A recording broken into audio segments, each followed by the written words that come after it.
제3장 성약에 충실하라. 대이동 2주 정착. 자매들은 상호부조회 조직과 조셉 스미스가 그들에게 한 약속을 결코 잊지 않았다.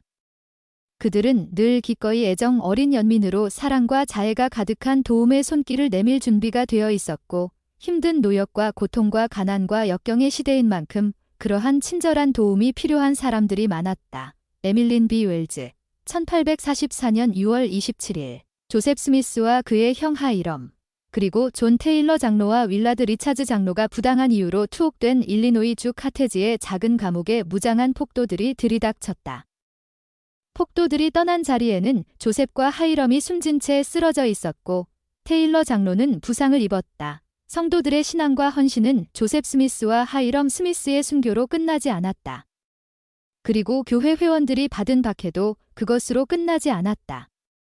교회의 새 지도자인 브리검 영 회장은 계속되는 박해 때문에 결국 성도들에게 일리노이주 나부를 떠나 평화롭게 생활하고 예배할 새로운 거처를 향해 나아가야 한다고 말했다. 많은 사람들이 영 회장을 따랐고 1846년 2월에 드디어 대이동이 시작되었다. 이 힘든 시기에 이르러 공식적인 여성 상호부조회 조직은 유지되지 못했다. 그렇지만 고통받는 사람들을 구제하고 가족을 강화하며 충실하고 거룩하게 생활하고자 하는 자매들의 소망은 쉬지 않고 밝게 불타올랐다. 자매들은 주님께서 초대 상호부조회 회장에게 내리신 내가 맺은 성약에 충실하라 라는 명령을 따랐다. 대이동, 성약으로 지탱된 자매들의 삶. 초기 상호부조회 자매들은 마치 암몬 백성과 같이 하나님께 향한 그들의 열심으로도 구별되었고 그리스도의 신앙 안에서 굳건했다. 그들은 선지자 조셉 스미스에게서 가르침을 받았으며 신권 권세에 따른 공식적인 조직을 통해 축복을 누렸다.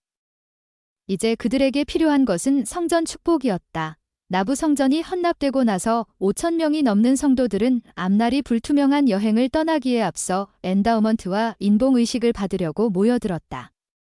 성전을 찾는 사람들은 하루 종일 그리고 밤까지 끊이지 않았다.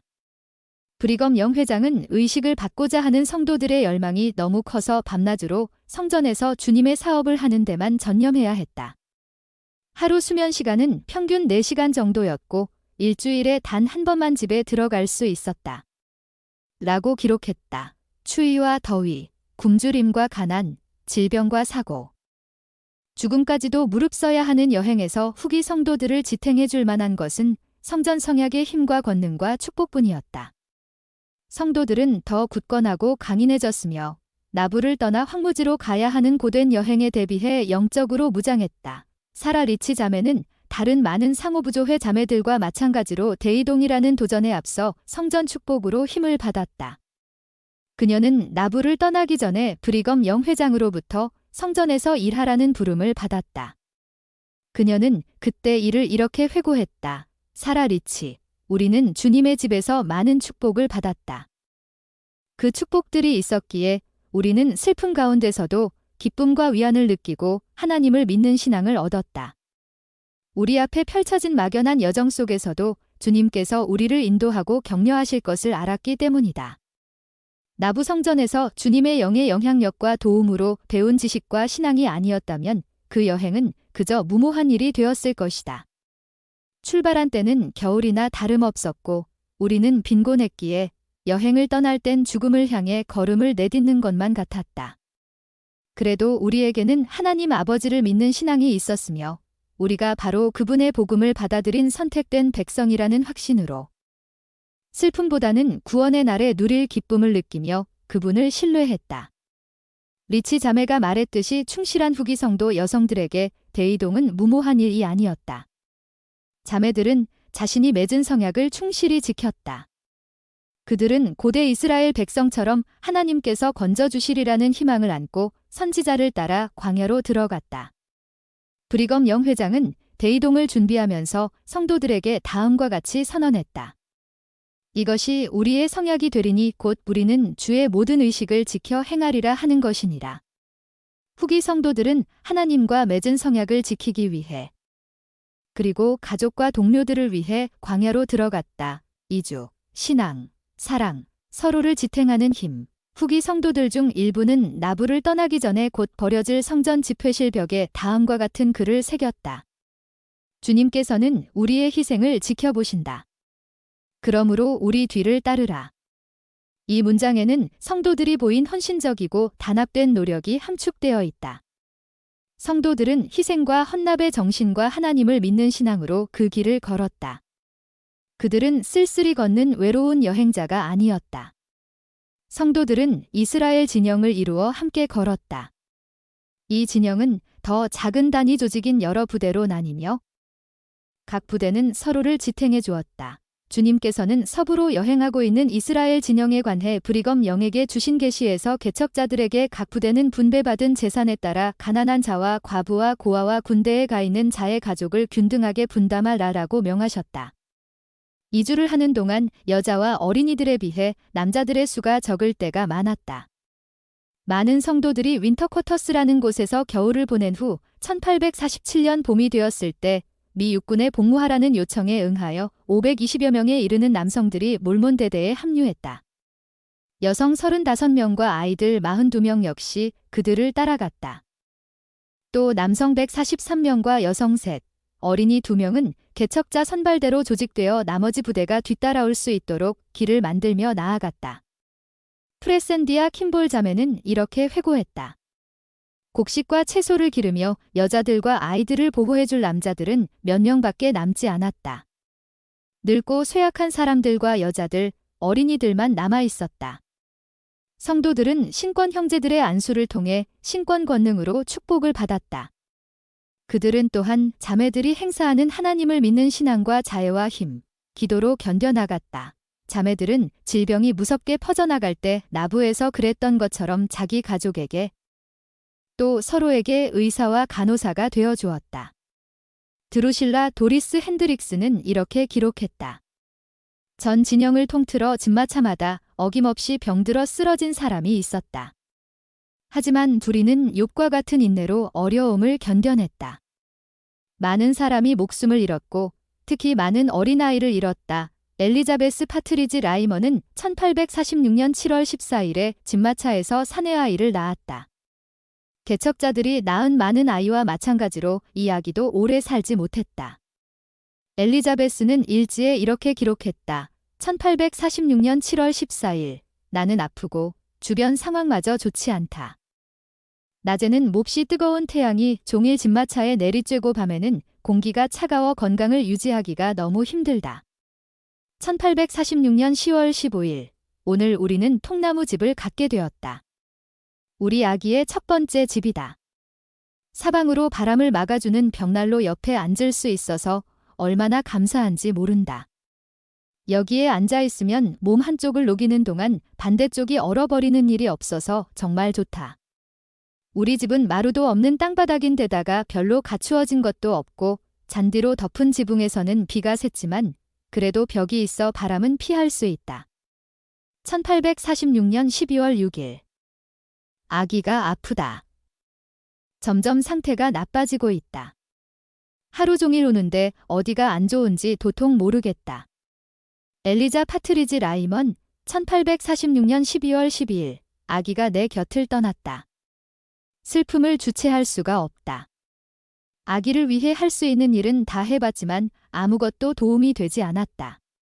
아기는 아프기 시작한 이후로 계속 상태가 악화되었다. 여동생 캐롤라인과 나는 그 아이를 떠나보내는 슬픔을 견딜 수가 없어 옆에서 매일 밤을 지새우며 죽어가는 아기를 살리려고 애를 썼지만 아무런 소용이 없었다. 아직 나에겐 소중한 친구들이 있다. 친구들이 없었다면 그냥 이 세상에 작별을 고하고 싶었을 것이다. 세상은 절망과 슬픔으로 가득하니까. 하지만 나는 우리를 지켜보시는 절대자가 계시며 그분의 권능으로 모든 일이 올바르게 이루어진다고 믿는다. 기록되었듯이 엘리자는 서로를 돌보는 자매들의 우정으로 삶을 지탱해 나갔다. 나중에 그녀는 비슷한 슬픔을 겪는 다른 여성들을 도와주며 자신이 받았던 것과 똑같은 우정과 연민을 나누었다. 1847년 6월 1일에 그녀는 이렇게 기록했다. 엘비라 홈스 자매님의 아기가 하늘나라로 갔다. 집에 와서 하루 동안 함께 있어 달라는 부탁을 받고서 나는 그렇게 했다. 우리는 함께 아기의 무덤에도 다녀왔다. 자매들은 그렇게 힘든 상황을 겪으면서 자신이 맺은 성약의 힘에 의지했다. 제4대 본부 상호부조회 회장으로 봉사한 바세바 W. 스미스 자매는 나중에 그 시절을 회상하며 이렇게 기록했다. 우리가 눈보라와 비바람이 몰아치는 그 폭풍 속을 어떻게 뚫고 나왔는지 말로 다 설명할 수가 없다. 길을 뚫고 다리를 건설하고 뗏목을 만들어야 했으며 또 불쌍한 가축들은 제대로 먹지도 못한 채 날마다 수레를 끌어야 했다.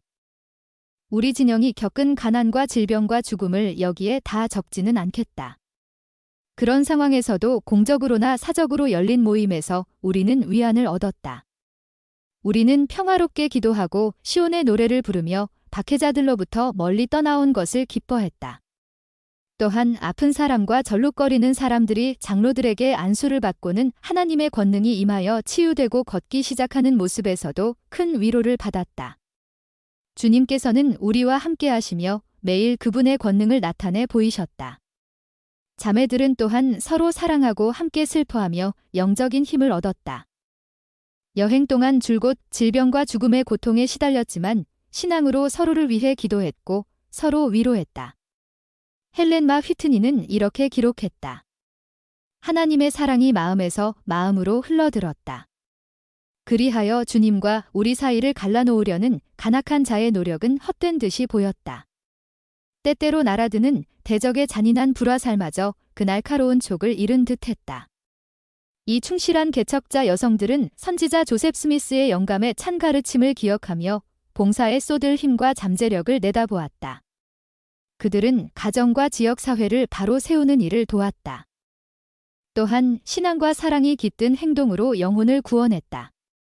자매들의 희생은 그들 자신과 그 봉사를 받는 수혜자들을 성결하게 하는 결과를 낳았다. 공식적인 상호부조회 모임은 없었지만 개척자 여성들은 선지자의 가르침을 따르고 성전 성약을 지켰으며 그렇게 함으로써 교회와 미국 서부 역사에 커다란 한 획을 그었다. 후기 성도가 아닌 저명한 역사가는 이렇게 기록했다. 내가 그들의 신앙을 받아들이지 않는다고 해서 그들이 봉사를 통해 보여준 헌신과 수많은 영웅적 행위들을 의심하는 것은 아니다.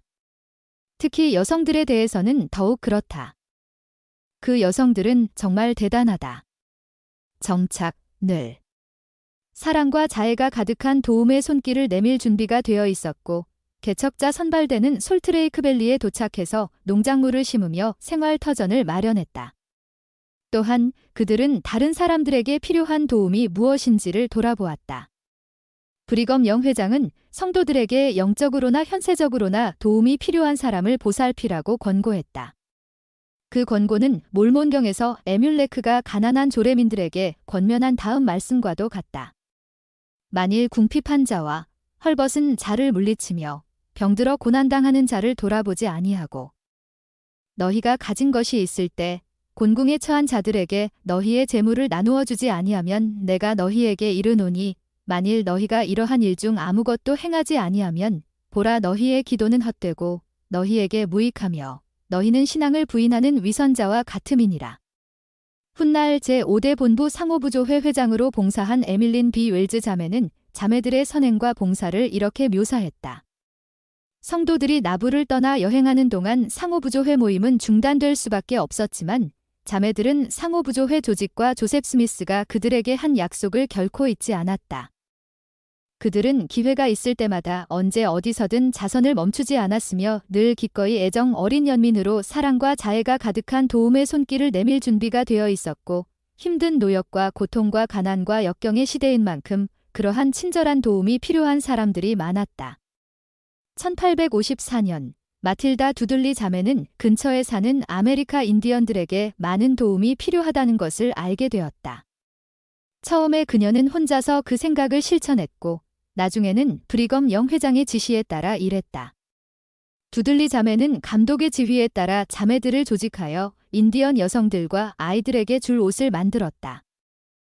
후기 성도 여성들이 마음에서 우러나는 사랑으로 도움이 필요한 이웃에게 봉사하기 시작하면서 곳곳에 이와 비슷한 단체들이 생겨났다. 더 많은 후기 성도들이 솔트레이크밸리에 도착하면서 이와 같은 봉사는 계속 이어졌다. 교회 지도자들은 회원들에게 멀리 떨어진 지역에도 정착해서 살도록 부름을 주어 솔트레이크시티 북쪽과 남쪽으로 거주 영역이 확장되어 갔다. 자매들은 나부 여성 상호부조회가 남긴 소중한 유산과 기본 원리들을 기억했고 그 정착민들 사이에서도 이웃에게 봉사하고 궁핍한 사람들을 구제하는 여러 단체들이 생겨났다. 예를 들어 루시 미저브 스미스 자매는 유타 프로보에서 한 후기 성도 여성단체를 이끌었다. 그녀는 다른 자매들과 함께 유타에 도착하는 후기 성도들을 도우라는 부름을 받았다. 브리검 영 회장은 1856년 10월 연차 대회에서 손술의 부대 개척자들이 수백 킬로미터 떨어진 곳에서 고립되었다고 발표했다. 그는 지금 제가 가르치는 이러한 원리들을 여러분이 실천하지 않는다면 아무리 이 신앙과 종교에 속해 있고 또 그 사실을 공언한다 해도 여러분 중 어느 영혼도 하나님의 해의 왕국에 들어가지 못할 것입니다. 가서 평원에 있는 사람들을 데려오십시오. 그리고 소위 현세적인 일 또는 현세적 의무에 온전히 헌신하십시오. 이를 행하지 않으면 여러분의 신앙은 헛될 뿐입니다. 스미스 자매는 자서전에서 그 모임에 참석한 사람들이 영 회장의 권고에 따라 형제 자매들을 원조했다고 기록했다. 태버네클에 있던 여성들은 패티코트 몸을 따뜻하게 하기 위해 입었던 당시 유행하던 큰 속치마 옴기니과 스타킹을 그 자리에서 벗어서 집마차에 실었고 기타 모든 여분의 물건을 모아서 산에 있는 성도들에게 보냈다. 자매들은 작은 손수레에 초라한 살림살이를 끌고 도착할 성도들을 위해 이불과 옷가지를 쉬지 않고 모았다. 스미스 자매는 이렇게 회고했다. 우리는 그해 늦가을 손수레를 끌고 온갖 고초를 겪으며 여기까지 도착하는 사람들을 위로하기 위해 여러 형제 자매들의 도움을 받아 할 수 있는 일을 다했다. 당시의 상호부조회에는 기금이 부족했기 때문에 많은 것을 준비할 여력이 없었다. 그럼에도 첫 모임에서 모은 이불과 옷이 감독 네 분이 힘을 합쳐도 다 운반하기 어려울 정도로 많았다. 우리는 안락한 환경을 일구기까지 노력을 멈추지 않았다. 스미스 자매는 손술의 부대가 도착할 즈음에는 마을에 있는 한 건물에 그들에게 지급할 물품이 가득 차 있었다고 기록했다. 그녀는 또 이렇게 덧붙였다. 지금껏 살아오면서 힘들여 일한 후에 그렇게 큰 만족감과 기쁨을 느껴본 적은 없었으며 그렇게 모두 하나가 된 듯 느껴본 적도 없다. 상점에 들어가서 무엇이 필요한지 이야기만 하면 되었다. 천이 필요하다고 하면 돈을 받지 않고 곧바로 잘라주었다. 우리는 물품들을 모으려고 약 30cm 높이로 쌓인 눈속을 헤집고 다니면서도 옷이 젖는 것도 몰랐다. 다음엔 어떤 일이 우리의 손길을 기다리는가? 상호부조회 자매들은 한 번도 만난 적이 없는 배고픔과 추위에 떠는 성도들에게 구원의 손길이 되어줄 패티코트와 천 조각을 이어 만든 누비 이불을 기증하면서 자애 곧 그리스도의 순수한 사랑을 보여주었다. 그들은 이러한 봉사를 통해 커다란 기쁨을 맛보았다. 자매들은 손술의 부대 개척자들을 돕기 위해 할 수 있는 일을 다 한 후에도 계속해서 다른 사람들을 도왔다. 루시 미저브 스미스 자매의 다음과 같은 말은 자매들의 마음을 잘 표현해준다. 다음엔 어떤 일이 우리의 손길을 기다리는가? 이는 당시와 지금 상호부조회 자매들의 선행을 전형적으로 보여주는 문장이다. 세계 역사상 어느 시대든지 하나님께서 한 사람 또는 한 백성에게 특정한 일을 수행하도록 부름을 주시거나 명하실 때면 그들은 항상 자기 내면에 있는 결심과 인내와 신앙을 통해서 그 일을 이루어낼 역량을 키워갔습니다. 윌포드 우드럽, 데서레트 누스, 세마이 위클리, 전라이 26, 1881, 1. 바세바 W. 스미스, 제4대 본부 상호부조회 회장. 복음을 처음 들었을 때 저는 그것이 참됨을 알았습니다. 제가 처음으로 몰몬경을 읽었을 때 그것이 하나님으로부터 영감받은 책임을 알았습니다. 조셉 스미스를 처음 본 순간 저는 살아계신 하나님의 선지자와 마주하여 서 있음을 알았고 그의 권세에 대해 추호도 의심하지 않았습니다. 영 우먼즈 저널, 악트. 1901, 440